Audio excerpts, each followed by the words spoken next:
I'm Dr. Adams, and I've been having students frequently come to my office, and they all get very confused by optics. Optics is one of the more confusing subjects, and I'm not going to go in depth in optics like a physicist would, or in depth in optics the way ophthalmologists have to study for our board exams or anything like that. This is a very simplified overview of optics that's really directed towards non-ophthalmologists, students, pre-medical students, even third and fourth year medical students who just don't have any experience with optics.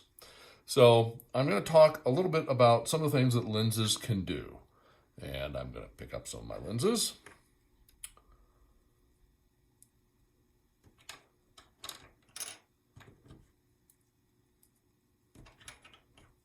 And of course, these lenses, just held together, all look basically the same. However, if I shine light through them and try to focus them on the wall, you can see that all four of those lenses are doing something different. The top lens is condensing light to a point. The second lens, the one to the right, is condensing light in a direction.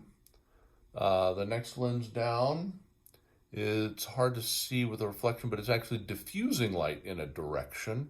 And the bottom lens is diffusing light 360 degrees the same way all the way around.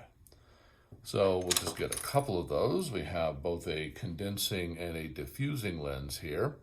And these lenses, if I put them together, will neutralize each other until the light goes through, essentially like a plate glass window.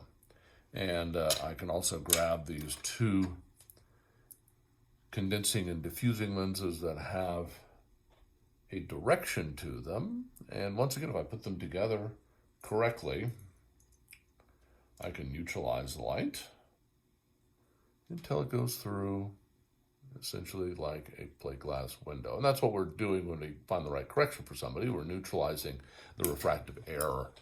So by convention, these lenses are named plus and minus. So a plus lens is a lens that magnifies things. It's like a magnifying glass that you might have. And you can see how it makes me look blurry but big. And it also, magnifies the card nicely. Whereas a minus lens will make me look much smaller. So it's a minifying lens. A plus lens is a diffusing lens, either to a point or in a direction. And a minus lens is or scratch that, the plus lens is a condensing lens, and a minus lens is a diffusing lens, either in a direction or 360 degrees all the way around. So the lenses that do the same thing for 360 degrees all the way around are called spherical lenses. The only sphere I have near me is my model eyeball. And so you can imagine if you were to make a lens out of a giant sphere, and you would cut part of that sphere off, then you'd get a lens that basically has the same shape all the way around for 360 degrees. And it does the same thing for 360 degrees. This one would be a plus or a condensing lens. We can tell that because it has a round handle and a plus on it. A minus lens would be something that's kind of like the mold from which the sphere was made. And again, it's got a minus on it, and it's the same shape all the way around. And you can see how these lenses essentially fit together perfectly. Like this would be the mold for the sphere, and this is the actual sphere itself. And when we put them together properly, they neutralize each other completely. And you have no prescription. That's what we're trying to do once again with classes. A cylindrical lens is something like if you were to take a cylinder of glass, you were to cut a piece of it off or the mold from it. And you can see this is a plus cylindrical lens, And it doesn't do the same thing for 360 degrees. It has sort of, it's thin on both edges, it's thick in the middle, and it doesn't, it has directionality to that, put a little hash mark on it so you can see the direction. And a minus lens is just the opposite. It's kind of thin in the middle and thicker on the edges. And again, they put a little hash mark on it so you can see what the directionality is. But you can see how those two lenses sort of fit together perfectly in order to one being basically the mold, the other one being the cylinder of glass. And when you put them together appropriately, they also neutralize each other.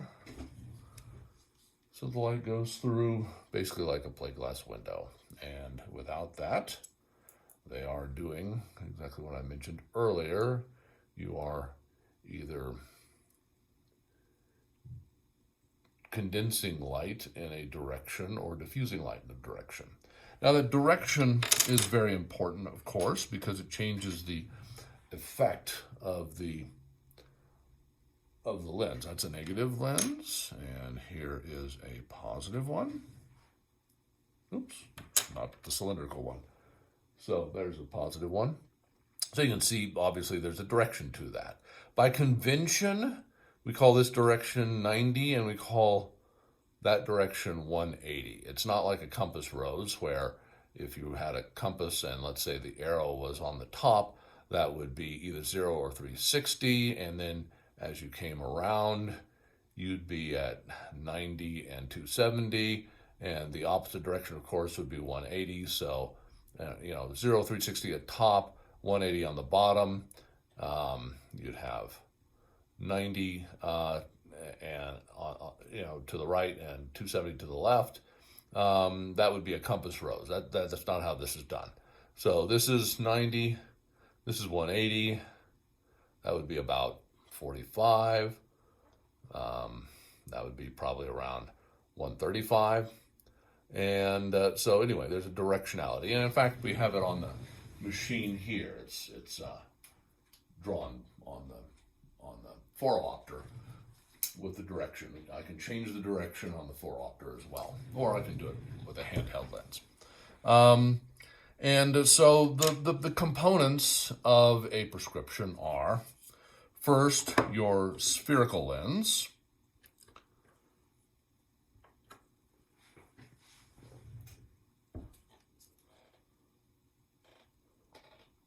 Second, your cylindrical lens, which can either be written as plus or minus. And then the direction. So, and also if there's any prisms involved in the lens, prismatic lens basically just moves the world into a different position, and it just shifts things one direction or the other. And so any prism is the last thing that would be put. And then frequently for people over the age of, say, 45, we may have bifocals, and we'll add that to the prescription as well. So the prescription goes spherical, either plus or minus, whether they're nearsighted or farsighted. We use a plus lens for a farsighted person, a minus lens for a nearsighted person. The cylindrical, and just because of the way I learned retinoscopy and the fact that I have plus cylinder 4-opters in my office, I tend to write my prescriptions in plus cylinder. They're actually filled by the optician in minus cylinder and ground in minus cylinder, but they're, again, mathematically convertible one from the next. And then finally, as I said, the direction of the astigmatism, as to tell the optician what direction the astigmatism should go. So that's the basics of the very basics of optics for a non-ophthalmologist, and the very basics of a prescription that just for a non-ophthalmologist. So let's say we have somebody who is a little bit nearsighted, maybe they're -2 and they may have +0.75 astigmatism at an axis of 0.90. So we would write minus 2.00 plus 0.75 X mark for times, and then the direction 090. So that's kind of how we would do it. And then of course we would identify which eye, either oculodexter or oculosinister, oculodexter for the right eye, oculosinister for the left eye. And that is, again, the basics of a prescription. I hope that helps some students be a little bit less lost and a little bit less confused in the office. Okay, thanks. Have a good day. Bye.